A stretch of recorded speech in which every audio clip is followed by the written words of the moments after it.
The New York Knicks might just be on fraud alert. Last night, the Knicks got smacked up and down the court by the Cleveland Cavaliers. They lost by a score of 109-94. But also, we have other evidence too as to why the New York Knicks might just be frauds. Now, fellas, I said this in a group chat to you guys. The top teams in the NBA, top 5 teams in the NBA record-wise, this is how they stack up against each other. New York Knicks fans, just follow me. The Spurs versus the top 5 teams are 7-1. The Pistons versus top 5 teams are 6-2. The Celtics versus top 5 teams are 2-6. The Thunder versus top 5 teams, 1-4. We might have to talk about those guys too. But today we're talking about the Knicks, who versus top 5 teams are 2-5. Fellas, based on last night, based on the Knicks being 2-5 versus top 5 teams, and that's not including the Cavaliers, how are we feeling about this New York Knicks team? Well, didn't we have last season? Wasn't they 0-8 against the top 3 teams in the league, and they ended up in the East Finals, something like that? They were 0-8, something like that. I mean, this Knicks team. I mean, it's a long season. We go hot and cold. We're still not sure about what Cat's role is in the offense. I mean, one minute he looks great as a pick and pop big, and then the next we don't have him involved in the offense at all. And then we have him involved in the offense sparingly. Bridges actually gets into the offense, but he's in a limited role, and that's all they expect him to do. OG Anunoby, if he could consistently knock down shots, I think that their offense would be better because I think he gets a lot of good shots in their offense. I thought the Cavs did a good job last night in defending against them. But more importantly, to your point, Ron, I mean, Dame tried to sell me some Knicks stock yesterday. He thought he could get me. He did. He thought he could get me. He's basically dumping the stock, and he thought he could get me. I'm not interested in that Knicks stock right now at all. I'm gonna pass. But thank you very much, Dame. I appreciate you thinking about me, brother. But I'm good. I'm gonna pass on that Knicks stock. Yeah, I'm trying to get off it. I obviously had the Knicks coming out the East. But as we say on the show a lot, new information, new rationale, new sort of outlook on things, and post All-Star especially against the good teams, they just haven't looked good. Sometimes the performances against the good teams tell you everything you need to know. And Detroit looked like they were levels above them the other night. Cleveland last night was actually pretty easy work for them as well. So I worry about the Knicks now, which is I'm trying to sell, chill all my stock, but it's when you watch them, it's very hard to believe that they still have a top 5 rated offense and defense, which is one of these things where you really have to watch them against the elite teams to see sort of what they run, how they run it, how often is Cat featured. Is Mikal still the same player he was on the defensive end, especially? I have all these questions about New York. Is Jordan Clarkson now exclusively out of the rotation? Like, there's all these different things going on in New York. So it makes me wonder, but I'm definitely haven't been as low as I am right now on the Knicks, man. They just haven't looked good against the good teams.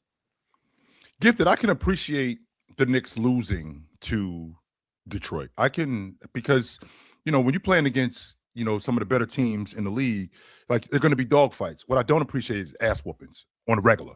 That's my issue. Getting stomped.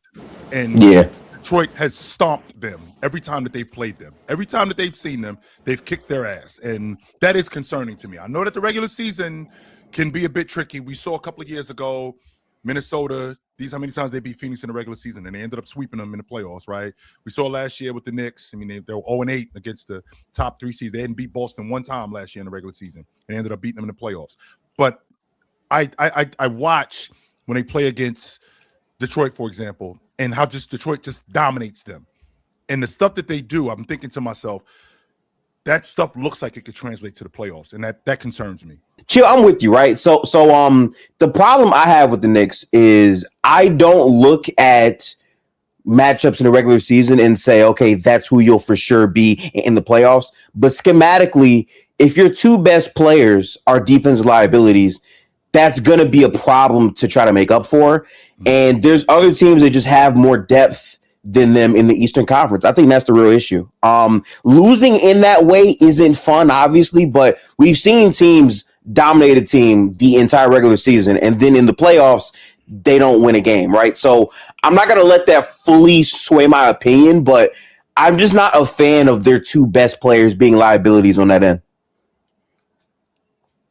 I just think that when you are that much of a liability, and Mars and I have had this conversation in the past, when you're that much of a liability offensively, defensively, like we're going to need like all-time great performances from you offensively in the playoffs in order for us to win. Can Cat do that as the playoffs go on? Like we've seen Jalen Brunson get busy in the playoffs. Like we've seen Jalen Brunson give you great performances when he was against Philadelphia, even when they were banged up against Indiana. We've seen him give all-time great performances last year against Detroit. He was fantastic.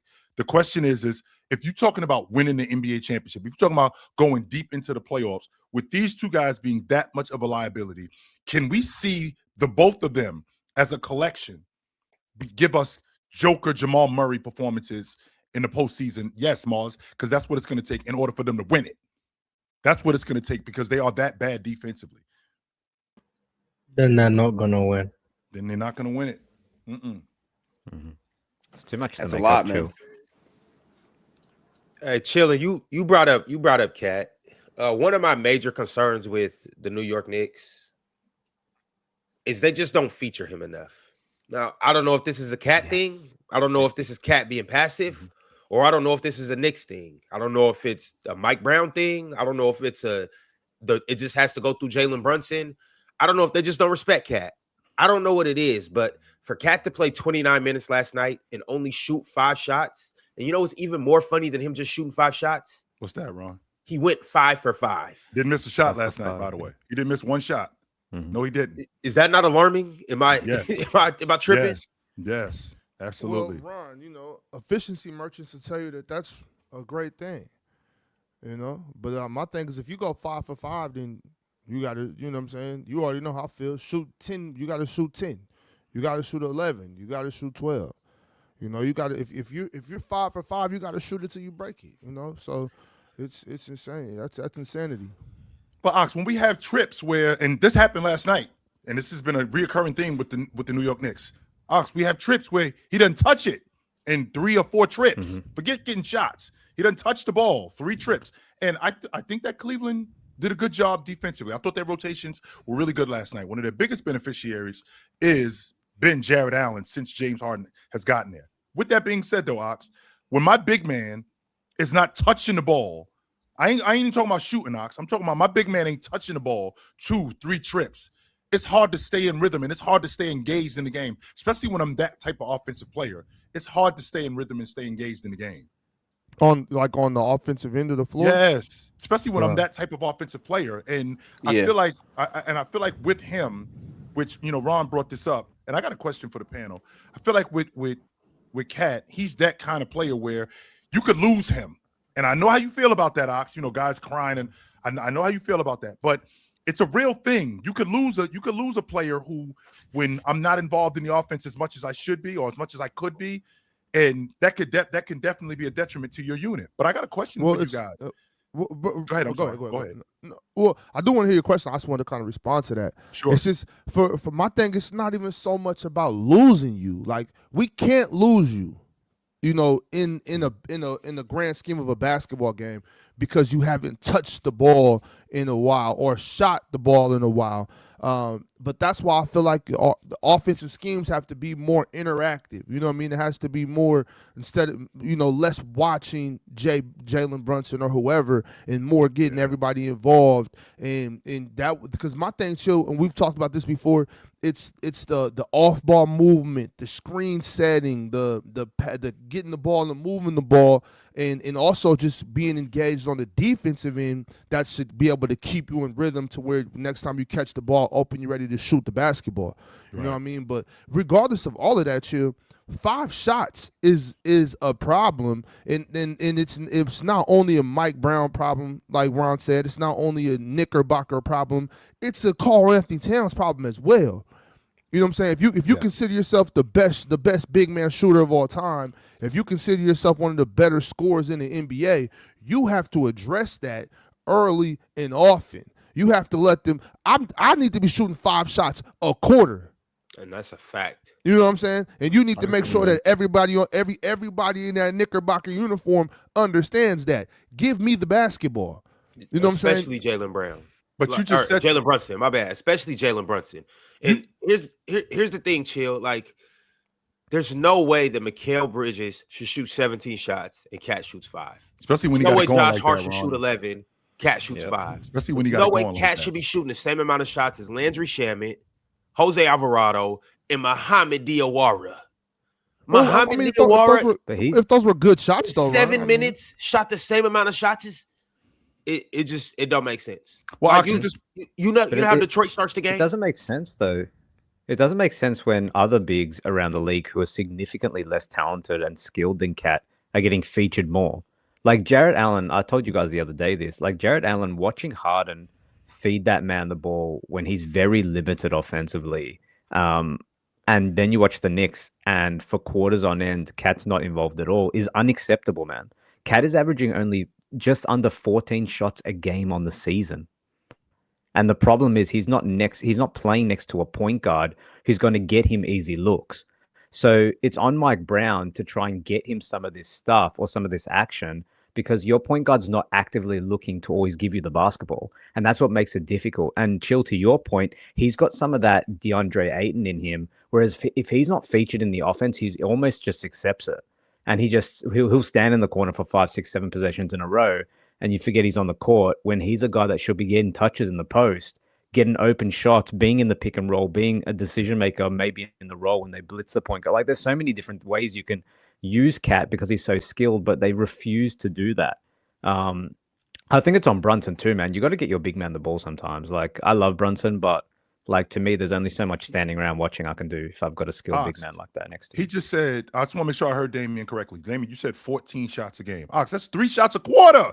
Get the big man involved in the game. Why is he not involved in the game? What are we doing? And back to your point when you talked about the offense moving. Okay, as the big guy, that means I'm involved in the offense. In your book, in your humble opinion or cocky opinion, in what you know about basketball, are the New York Knicks, as of today, frauds?